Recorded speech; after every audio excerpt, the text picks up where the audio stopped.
Hey everyone, welcome to our May garden tour.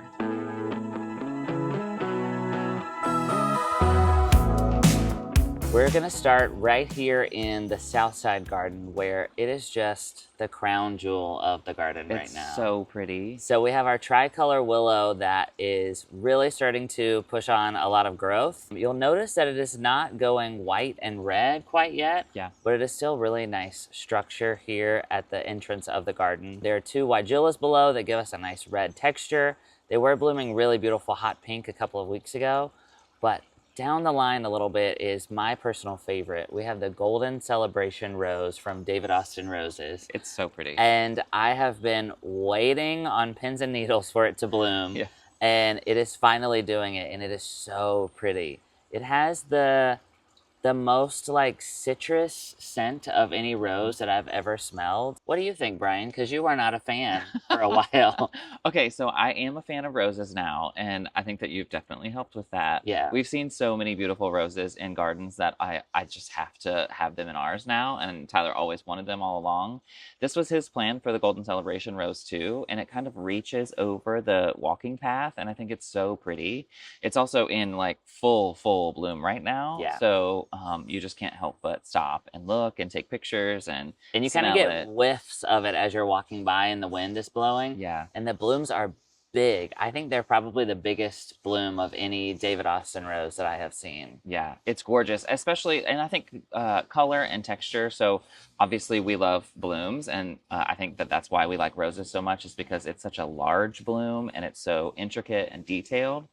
And I think that the color and texture of everything around it also makes a huge difference. So we've got the beautiful silver lamb's ear right below. And then we have the Itea, which is also in full bloom right now. That's got some really interesting texture. The Little blooms, Henry. Yeah, Little Henry. The blooms are long and sort of like tubular. And so that just adds something completely different and a different texture in the balance. And then we have that dark red 9-bark right behind everything just to set it all off.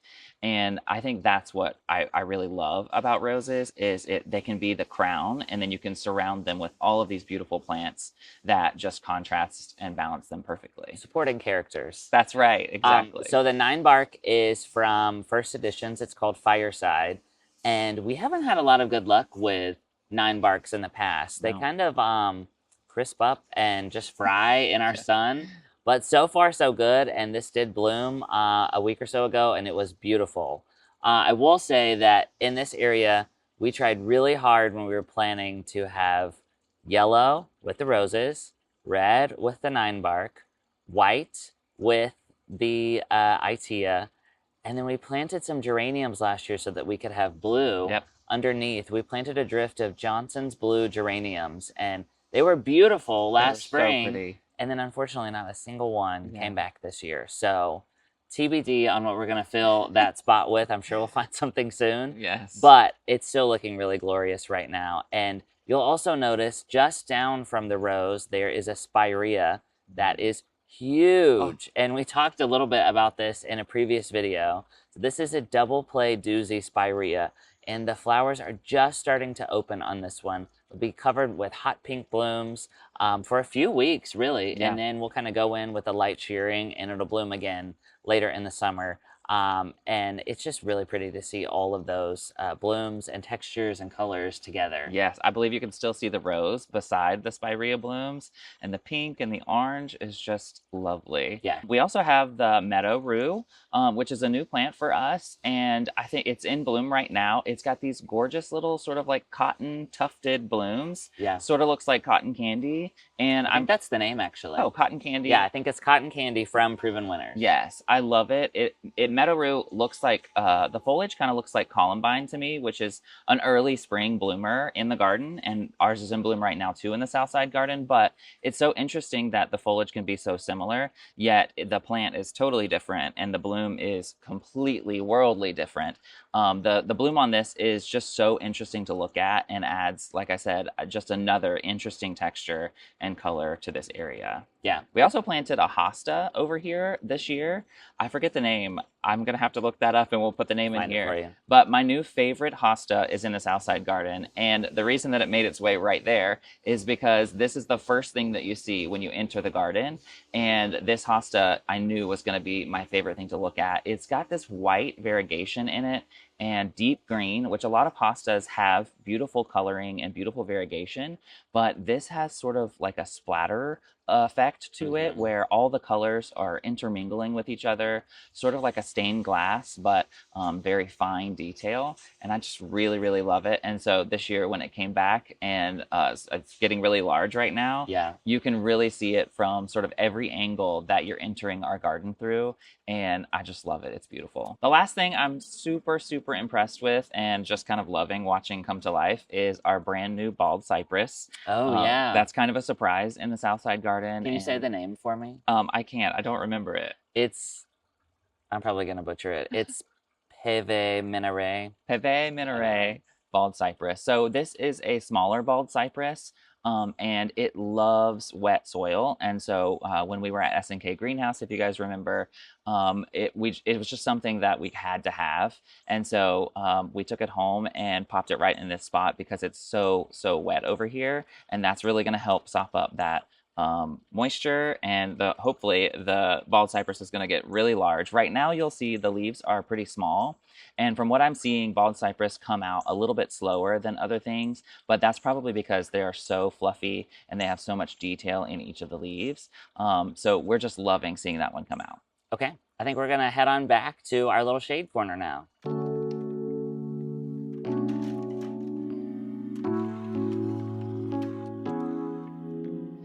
Okay, so now we are in the sort of back shade corner of our garden, and you can see this from our entryway all the way to the back, and I really didn't love this area of the garden before. Yeah, me neither. But this year we have added this gorgeous variegated dogwood. We've added some heuchera back here that are dark red, and I think that it's made all the difference. It sort of pulls your eye all the way to the back of the garden from the entry, and I think that I love this area of the garden now. This is honestly one of my favorite areas that we have now. The heuchera being under the hellebores really just adds a layer that we didn't realize was missing. But now when you look back, you can see both things, where before, I think the hellebores just kind of like disappeared into everything else. But now when you're looking, you can clearly see there's my heuchera, there's my hellebores, and it looks like a beautiful garden. Yeah, and it's interesting because this is more of a foliage garden. We have this gorgeous summer gold dogwood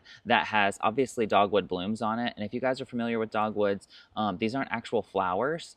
They're leaves, and they just are a white color, and they get larger and larger. This is a Kusa dogwood, so it will have those giant Kusa dogwood blooms. We also have our gorgeous oak leaf hydrangeas that are now starting to put up their blooms. So an area of the garden before that I thought was just mostly foliage, and we added additional interest to make us love it, is now sort of starting to bloom and become sort of a bloom haven within the garden. A lot of white blooms too, which I think is fun. And it is lush back here. Yeah. It just feels so full, and there's some gooseneck loosestrife that is coming up that will also bloom white here in a little bit. There's some tough stuff, aha hydrangeas that will give us some color later on. So we're really loving this little shade corner right now.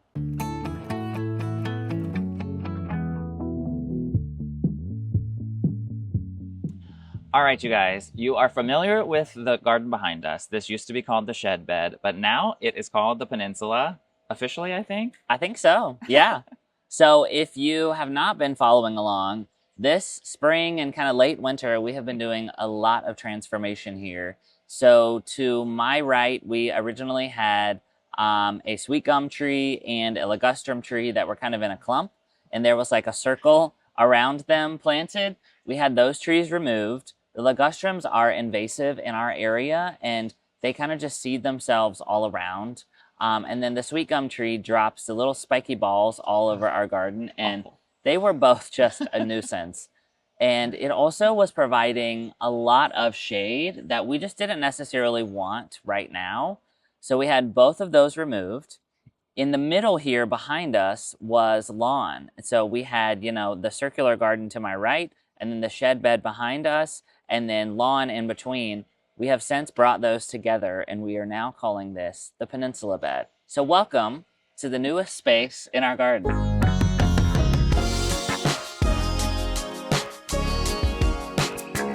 I think it's so pretty. The ginkgo that you'll see over my shoulder was a Valentine's Day gift, I believe, for me. Ginkgo is my favorite tree. We have a dwarf ginkgo in this garden that we plan to move to another area of the garden. And that was sort of my first little, like, adventure into having ginkgos in the garden. Well, but say why, because ginkgos usually get really big. Yeah, right? So ginkgos, many of the common species of ginkgos get really, really, really large. And we just have a small garden, and so we can't do that. So that's why we ended up getting the dwarf ginkgo so that we could have it and look at it and see the color change in the fall and all the things we love about the ginkgo. But Tyler went and found the most gorgeous vertical ginkgo that only grows 6 feet wide. And what is it, 20 feet tall, 15? I think 15 feet tall. This is gold spire ginkgo. So we still get everything we love about a ginkgo, the fun-shaped leaves, the golden color in the fall, but in a size that we can take on and handle in our garden. Yeah, so I love this ginkgo and the balance that it's adding to this area of the peninsula so far. But I will say the Bonnie Blue Spruce is maybe one of the most stunning things in this part of the garden. It's so funny that you say that now. Listen, you guys do not know how hard I fought for Bonnie. I ride hard for Bonnie, okay? All the Bonnies out there. I made Brian come out here with the measuring tape, and we measured and measured and measured, and he was like, it's going to be too big. We can't have this.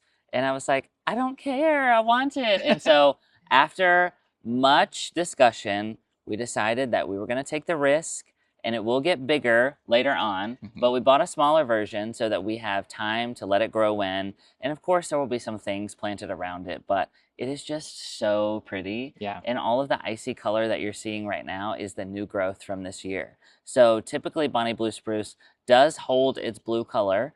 We will see how much that color holds in the south. Yeah. But the new growth is especially icy and blue. And it just, it pops like from far away. I mean, it's like the first thing you see. Yeah, which I love because I think the texture of, we've told you guys a lot as we've been planting all of these evergreens, but the texture of evergreens is just unbeatable in the garden.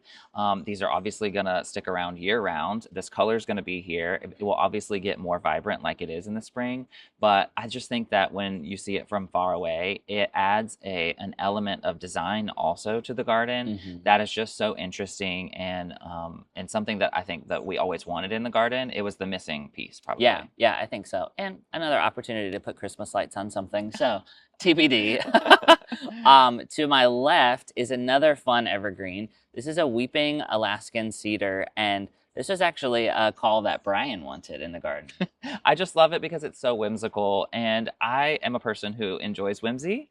And I think that a whimsical evergreen that's sort of weeping, you'll see the leaf structure on it is just so interesting. And I love what it does for this area of the garden. It's obviously a very deep color, so it's a deep green. It doesn't stand out quite as much as Bonnie, but I think that the texture and just the interest of the weeping habit of it is something that we really needed. And like I said, it adds that fun, like whimsical vibe that we want. Yeah, exactly. And then closer back to the shed, there is a Vanderwolf pine that has been on the struggle bus a little bit for the past year. We realized after doing some research and talking to folks at S&K that we had probably planted that way too low and had way too much water on it. Yeah. So we actually dug it up early this spring in a video, gave it some good compost and some pine bark fines in there to kind of amend the soil, planted it up a little bit higher, and then I think I had like a 2-gallon-per-hour emitter on it, which is a no-no in the south. No. So we pulled that water off of it, and it has, I mean, it's really rebounded. It's candling like normal. Yep. Any other evergreens in this Peninsula garden? Well, we should talk about your friend Norman. I think he's my favorite. Sorry, Bonnie. So Norman, as we have named him, is a red cone Norway spruce called Acrocona, and it is another whimsical evergreen. It doesn't really have that, pyramidal structure that you kind of think of when you think of an evergreen, it kind of has more of an open, airy, like wide shape. Yeah. It will get about 12 feet tall, 8 feet wide. But again, we got a smaller one, so we have time for it to grow in and fill in. But the coolest part about Norman is that in the spring he puts off red cones on the tips, and they kind of look like little raspberries, which is interesting. Yeah. And it just adds some fun and whimsy to the garden. So I'm excited for us to plant around that and kind of give him some supporting characters so he can continue to shine. I will say this is probably a wider evergreen that we have in this bed, and so there's some weight with this tree, and I think that that's super needed because it's sort of in the middle of the peninsula. So I really think that this tree is going to add a lot to this area of the garden right now, but also eventually as it becomes a lot larger. Yeah. And so then the final evergreen actually, no, there are two more. Yeah. Oh my God. We've been going crazy with evergreens this year. So there's another one called Indigo Eyes Pine. Yes. And it is another pine tree, of course. This one will stay on the smaller side. I think it only gets 8 feet tall. Mm-hmm. But in the spring, this one puts out blue cones. So we've got some blue cones, we've got some red cones. And the other day I walked by and I literally gasped because it's putting out its first blue cone, and we've never seen them before. And it is blue. Like in my head, I'm thinking like, okay, it's probably going to be like subtly blue, but like brown. But no, it is blue, which is really, really cool. And then the last evergreen in this flower bed is a mugo pine called Pesto. I love it. Pesto is one of my favorite evergreens in the garden because it's a ground cover. I think Tyler has made it clear. I am afraid of evergreens getting giant and taking over. And I know without a doubt that Pesto is never going to do that. So this mugo pine is so cute. And like I said, it will just creep along. I think it's supposed to get about 3 feet wide, which will be perfect. It candles in the spring, just like all of the other evergreens, and puts up its new growth. And it looks really beautiful. So it puts up its new growth, and then it sort of lays over and creeps out. And so that's why I like this one. And eventually it will creep right over the edge of our new little walkway that we're going to add into the peninsula. Yeah. And I think it's just going to be perfect. So the last thing I'll say about the evergreens is that if you go back and watch our video of us planting them, you'll notice that we are planting them up really, really high, especially the Bonnie Blue Spruce. My dad actually asked me, he was like, why did you guys plant that so high? And I was like, well, we wanted it to last, and we did a lot of research. We talked to Justin at S&K, and he told us, you know, with our hard clay here in North Carolina, it's so important that those roots get oxygen. So planting them up high, amending the soil really well with some good compost, some pine bark fines, maybe even permatil, which we have yet to use, but I've heard a lot of great things about. That will help your evergreen get the oxygen to its roots and will help it last for many, many years to come in our brutal soil and our brutal humidity throughout the summer. Yeah, it rains a lot here, and evergreens just cannot handle that much moisture and our clay soil. So I'm really glad we did this. And honestly, it's kind of an experiment to see, you know, how what happens. Yeah, what happens. I think we would be silly not to mention the beautiful yellow rose right behind us. So this is the rose that was planted in our wedding ceremony. This was a part of the ceremony that was very special to us, and we planted this.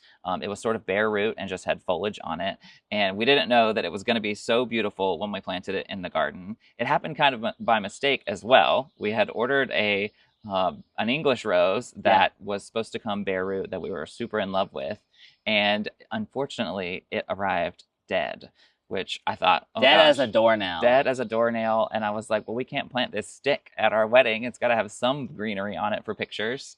And so I was like, well, this is a terrible omen, isn't it? But we found this gorgeous rose in a pinch, and we planted it at our wedding, and just look at it now. It is so lush and full of blooms. The yellow color is so deep, and it also has a gorgeous fragrance, sort of a lemony citrus fragrance.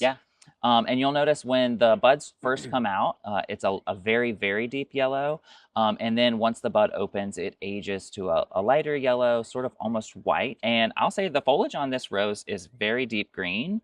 A lot of roses have some different variation of green, dark green to maybe like a red or orange even in the new growth. And this one doesn't have that quite as much. It's a very bright green and stays that bright green all year round. And it's a super shiny foliage as well. So I think that does it for the Peninsula Bed. As you can see, we have a lot of work to do. Now that we have combined the two beds, the layering is not quite right with some of the shrubs and perennials that were in here previously. So over the next few weeks, we're going to be doing some work to kind of dig everything out, move them around, and get them in their new home so that they are happy and can be seen for everyone. Let's head on to the next garden.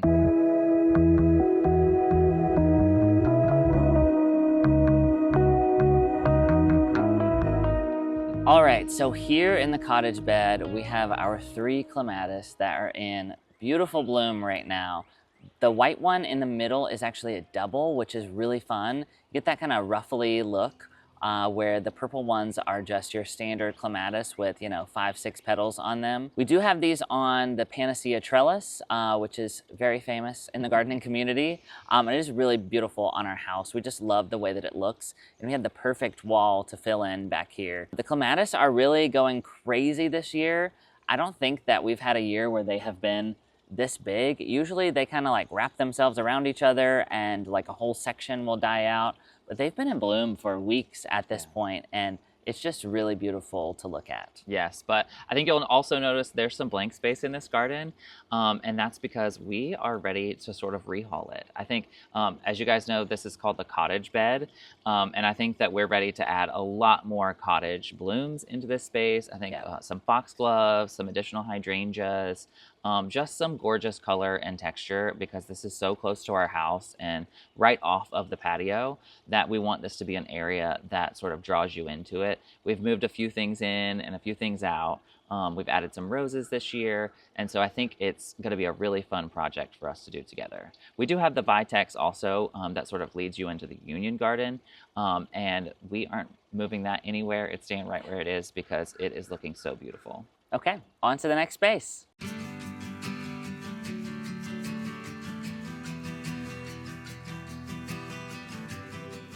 Okay, so now we're in the Union Garden, and this space is becoming so beautiful. I just cannot handle it. It's honestly like a dream space for us. Obviously, if you guys have been following us for any good amount of time, you know this space is called the Union Garden because Union Coffee is where we had our first date as a couple, which was nice. And then we also have 2 different sides of this garden. One is in full sun and a little bit deeper, and then one side is right up beside our house and is pretty much full shade most of the day. Yeah. By the end of the summer, the edge gets a little bit of sun, but other than that, it's full shade. Yeah, and I just love, when you come from the rest of the garden, I love the view into this garden that you get. That's kind of secret. It's a little bit tucked away. Obviously, we've got the cute picket fence right outside of it, and I just think it's so nice to follow that path down to the end and take a seat on the bench. But we've obviously made some really, really big changes in this garden lately. We added the espaliered hornbeams, which I think are recovering pretty nicely. Yeah,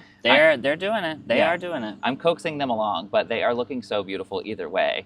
They're so lush, and I will say, since I've been coaxing them along and since we've gotten into the ground, the green foliage, obviously the leaves are so lush, and it's like a deep neon green. And we're noticing a lot of the areas that didn't have leaves before on the trunk are sort of starting to sprout new leaves that are getting really full, and that's a really, really great sign.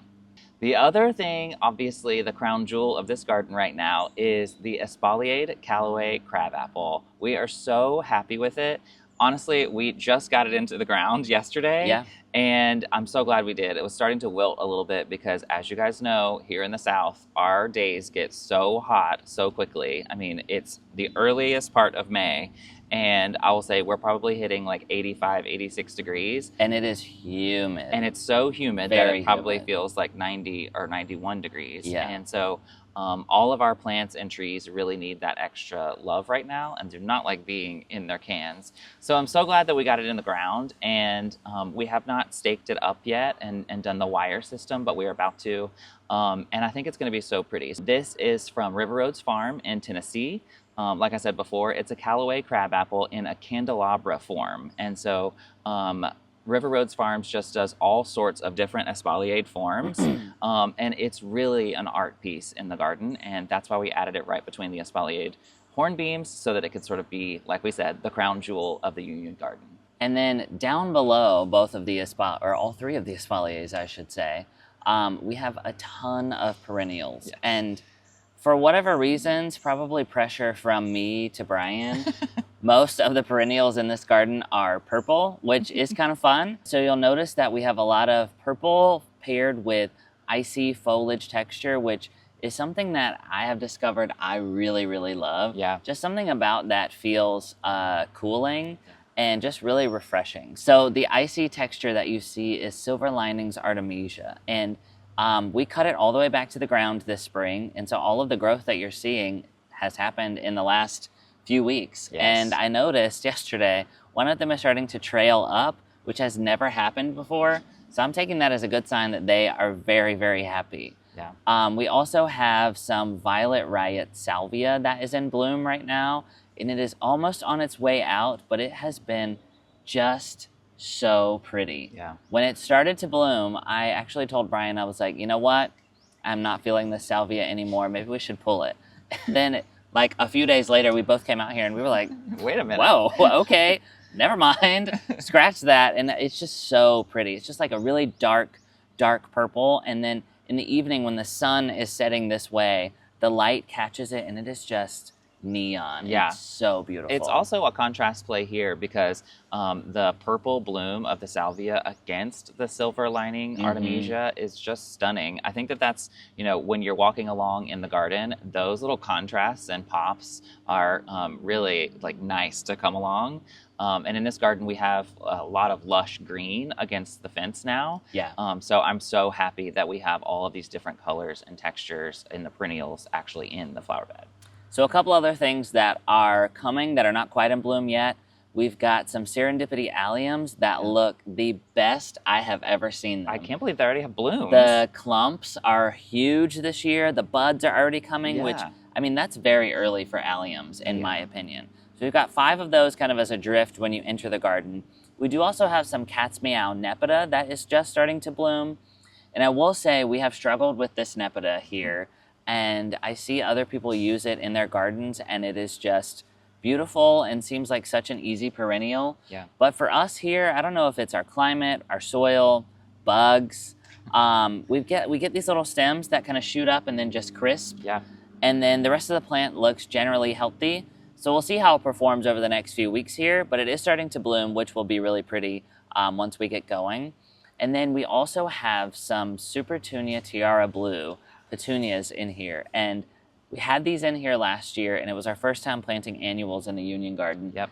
And we're hooked. It's perfect. So we've talked about this before, but perennials will bloom, and then you'll shear them back and you get kind of a lull with no color. Yeah. And if you add annuals into the space, that really kind of keeps the color going and keeps the energy going of the garden until those perennials bloom again. So that's what we're going for over here. We've got 5 on the sun side and 5 at the edge of the shade side, which is kind of a test. Yeah. We've never planted annuals on that side before, so we'll see how they perform. But on the sun side, at least last year, they were big and beautiful by the end of the season. Yeah.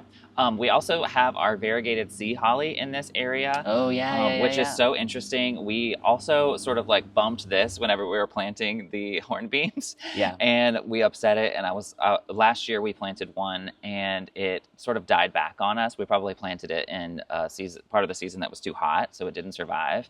So we found another one and popped it back in here, and it has the most glorious bloom stalk. They look like fireworks right on the end, which is so nice. The variegated version blooms white, which is so interesting, and I really love that. And it perked right back up after we bumped it planting, and I'm so happy it did. Yeah, it's going to be cool. So in addition to perennials in this garden, we also have some shrubs. Yeah. So we've got 3 Pugster Blue butterfly bushes in here, and they bloom really beautifully every spring, every summer. And they do kind of go from like small, medium, large. And I'm not sure if that is a sun thing or a water thing, but either way, they're still beautiful. We also do have some little hottie hydrangeas in here. This is going to be our first season having those where we can actually see the blooms, which is going to be really cool. And then down at the end, we have 3 Apache Rose Panicum, which we placed there to kind of give us a natural screen to where we keep all of our plants that we have yet to plant and our air conditioning unit and all that. And so we'll see how that goes later in the spring. But I think that's about it for the sun side. So on the shade side, we have some really beautiful hostas. This is where our primary Hosta collection lives. And I really love that it lives here because our house is white. And so all of the hostas that we have are really interesting colors. There's a lot of silvers, a lot of deep green, and I think it's so pretty. We also have this gorgeous Tradescantia in here from Proven Winners. Do you remember the name? I think it's called Webmaster. Yes, Webmaster. It is huge this year. Yeah, it's like it's funny because I grew up in Florida and grew daylilies a lot. That was a very common plant for us, and we don't have any daylilies in our garden yet. But the foliage on this plant sort of reminds me of a daylily. It's very grassy, strappy texture.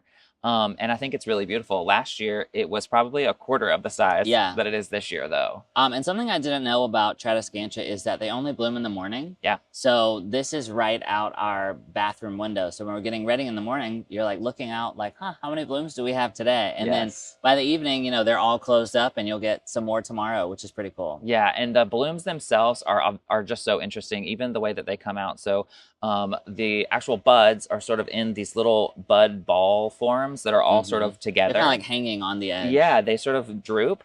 And then, like you said, in the morning, whenever the bloom comes out, they have this beautiful holographic sort of purple blue texture color that is so pretty. And it kind of glistens. And then right in the middle of it, there's a little stamen that has yellow on it. And it's just such an interesting flower. We really love it. Down at the end of the garden is our Empress Wu Hosta. And oh my gosh. She's a big girl. I think it's time to divide it because it is huge this year. I mean, I think it's probably almost full size. But what we love about having hostas over here is that, you know, in the winter, it looks like there's nothing. And then all of a sudden, it's just completely full. Yeah. And so in front of that, there are a couple pineapple lilies that will bloom later in the season. We also have Dark Side of the Moon Astilbe over here. Yes. And we added that last spring, I think. Yep. And got to see it bloom. And it is just the coolest Astilbe I have ever seen. Yeah. The foliage is so dark. The bloom is so bright purple. And this is a really wet area of our garden. So the Astilbe just kind of thrives. Yeah, it's so pretty. And the foliage itself, it just keeps getting bigger and bigger every year. And honestly, I would take the foliage even without the bloom. And the bloom, I know, it's cool. In a few weeks is going to come up and just stun us because the Astilbe, this specific Astilbe has really, really fluffy blooms, which I think is so pretty for this side of the garden. So right behind that, we also have a very small weeping white spruce.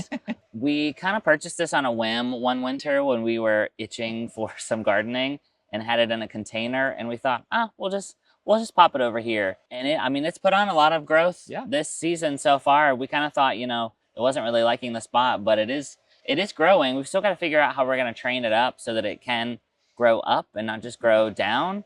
But it's just a nice little evergreen to have over here. I really like it because if we can get it to grow up and reach its height, I think it will be really beautiful, sort of like, balancing the two sides of the garden. For sure. So I almost forgot to talk about our beautiful 9-bark that we have over here. I love that. So this is another 9-bark that is new to us from First Editions. This is Autumn Jubilee. And most 9-barks are darker foliage and kind of red, but this one is chartreuse. The new growth does have a little bit of orange on it, which is kind of a cool contrast. But our goal is that this grows up and kind of shrouds the gas line. While all of that infrastructure is necessary for our house, we don't necessarily want it in our garden and to look at it. So this is kind of another strategic planting move. But I think that is it for the Union Garden. Yep.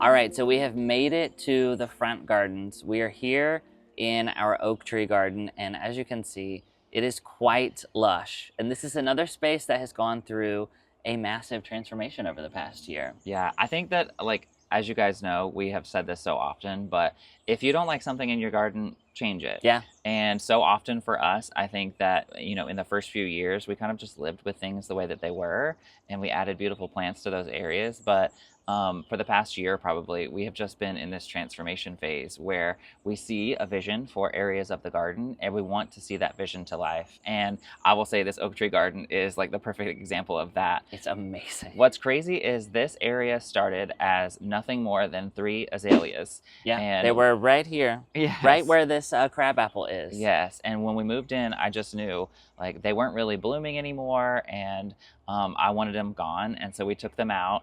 And I think that's where we really started with this whole area. Yeah. We put in a hedge of hydrangeas that we really loved, and over the past year, we have popped hydrangeas in and out. And the vole popped them out for us. That's right. And now this area has become just a lush, beautiful representation in the front yard of our home of what you can find in the back garden. Yeah. And I think that's so interesting because as we have guests over or as our neighbors come and discover the garden, this is sort of an area that they can access all the time and see as they walk by on their walks. But then they are sort of pulled through our beautiful new garden gate as they are here for events and things like that, and they can see what's going on in the back garden, and that just makes me so happy. I think that's the discovery of gardening that you sort of naturally have, and pulling the beauty all into our front garden, I think, is a big task for us this year. Yeah, and we want, you know, as people are driving by, we want them to see, you know, the things that we enjoy, Yeah. and we want other people to enjoy it just as much as we do. Yeah. And I think we've also tried really hard in this space to have a mixture of textures with adding some ferns. We've got a bunch of hostas that we pulled from the old island bed where those 2 big trees were. We've got red heuchera. We've got beautiful peach knockout roses behind me. Yes. And then we have this green wall spire crabapple. And we had never thought to put a tree here before. And we were like, let's just do it. And so it really has become just an experiment of, you know, what can we fit here and what would make this space look beautiful. Yeah. Right now, we have the Popstar hydrangeas that are already putting up buds, which early May in our garden, I don't even know if I've ever seen this many hydrangea buds before. Yeah. We have the new flowerful hydrangea, which also, honestly, I'm just really surprised at how deep green and lush the actual foliage is on those hydrangeas.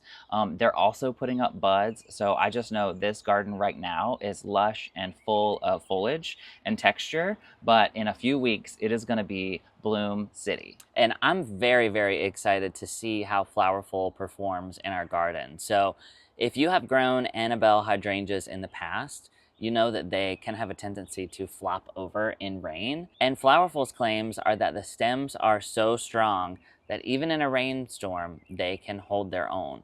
So, you know, I'm interested to see how they perform here in Charlotte. Yeah. Because, fun fact, I don't even know if you know this, but Charlotte actually gets more rain on an annual basis than Seattle. Now, of course, Seattle gets more of like a mist, but that means we get those heavy downpours, and that can really beat down your garden, especially those Annabelle hydrangeas. So if you have that problem in your garden as well, you might want to check out Flowerful and see if you can find it at your garden center. And of course, we'll be sharing our updates with you guys as they come into bloom here. Yeah, so that's the oak tree garden. We also have the front sort of foundation planting of our house, which over the years has changed quite a bit. I know this year it will continue to change. Oh my gosh. But every year we do an annual border on this garden, and we pulled the Supertunia Tiara Blue out in front of the house this year just because we thought that color would be such a beautiful sparkle against the white house, and it's looking glorious. We have those, our 2 containers that Tyler just planted this past weekend, that are obviously not in their full state yet. They'll get beautiful size by the end of the season. There's some beautiful foliage and texture in there. And then probably one of my, what I'm most excited for right now in the garden is our brand new picket fence on the other side of the house.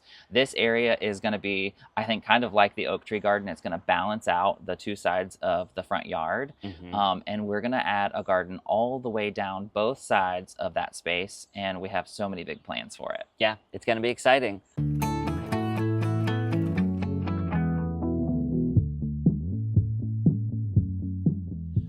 Okay, so this is the entryway garden, and as you guys know, this has been quite the project for the past year for us. We have made it, honestly, the transformation has been insane. Before, this really just had the step that was all the way around our deck that was just one single step down into some gravel. And over the past year, we took the gravel out, as you guys know. We added in some beautiful stamped concrete for the entryway sidewalk. We took the step off and we added the beautiful planter box all the way down the one side. And we stained everything. And the whole area is just a dream now.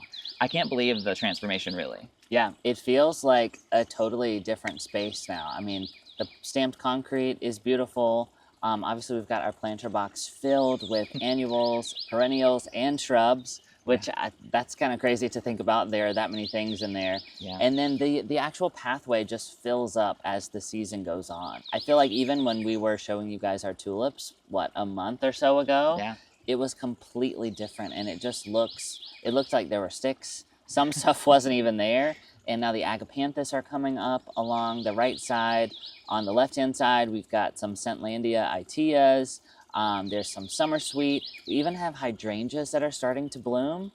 We've got 3 blushing bride hydrangeas here from Endless Summer Hydrangeas, and they are beautiful and bright white right now. And it's so exciting to see it all come to life. And then, of course, the crown jewel with the fountain here at the end. It just kind of pulls the space together. Yeah, and I mean, this is connected to a living space for us. So we have our patio sofa out here, and we do a lot of living in this area. And I think that having the planter box and having all of the sort of lush garden come right up close to this living area was a big deal for us, because we love, I think we just love color, and we love the lushness that gardening brings. And adding this box and sort of pulling all of the garden right into our living space was huge for us. I think, we have our little coffee table out here, and I think the coffee table kind of becomes like a sitting space for whatever we're growing at the time or whatever we're about to plant. Right now, it's housing all of our seedlings, which are so beautiful. And I don't know, I just like the life that is always happening right here. There's always something to see. And the planter box is now sort of dancing in bloom. And I think it's just gorgeous. Okay, that does it for our first official garden tour of the year. Yeah. Thank you guys so much for watching. We hope you enjoyed, and we will see you next time. Bye, guys.